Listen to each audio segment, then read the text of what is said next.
So I did something really stupid in the weekend.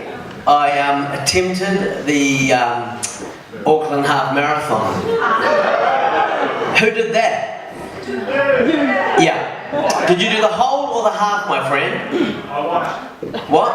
You watched. Yeah, good on. Which is smart, you see. I'm an ambassador for a charity, and they insisted, they said that I should do it. And I was like, I don't think I should, but I went along, and it was my first road run of the season as well. I probably shouldn't have never done my first road run, because I did all my training on a treadmill. And treadmills were a little bit different than the steady incline of the Harbour Bridge, right? And it was ridiculous. And everyone says, you know, find a pace and run it, you know, find a pace and run it. And I bought all the gears, like I bought skins, like the skin stuff. So I was fully kitted out in skins because I didn't want to get burnt anymore. Because I didn't want to get any darker than I was, and I was like fully skinned, and either I put them on because I've worn them before, but something happened that day. I think after about 14 kilometres the skins fell away from my body and chafing set in. And that was horrible. Like, I've never really had chafing because I've never had to walk or run that far in my life. And I was thinking, why? And I only did half, 21 kilometres. Who runs 42 kilometres ever? What is the point? Like, you've got to train to do this nonsense. Like, the only reason I would run 42 kilometres ever is if a cheetah is chasing me, right? And even then, I would have given up and I'll just let him eat me. I was like, oh, it's too far, I just can't do it. But the thing is, I start this ridiculous run and they say find a good pace and stick with it. And I don't know what a good pace is because most of my running was on a treadmill and I had a counter and clock, didn't have that anymore, just had my boom tunes in my ear.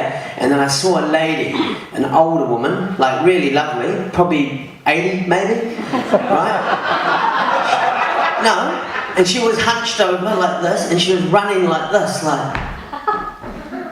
And I thought, that's my pace. So I joined her in her epic journey to the end. And 7 kilometres in, I couldn't keep up with her. And I'm like, oh, this is really embarrassing, right? So now there's this 80, I'm not joking, she was really old, like really, really old, like old. And then I could see her disappear into the distance and I'm like, oh, this is embarrassing. So then I saw a chunky man on the other side walking. And he was just walking, but quite a big dude, quite a lot bigger than me. And he was walking, but at quite a brisk pace. And I thought, my new pace. So I did about maybe 5 kilometres with him. He outwalked me. I was like, oh my God, this is humiliating, humiliating. I got to the 17 kilometre mark. I saw an outpatient with a nurse.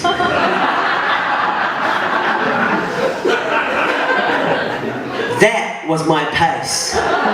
I was running at the pace of a person who never did no training with a nurse. She was the nurse, he had something attached to him and he was like walking like this and that was my pace.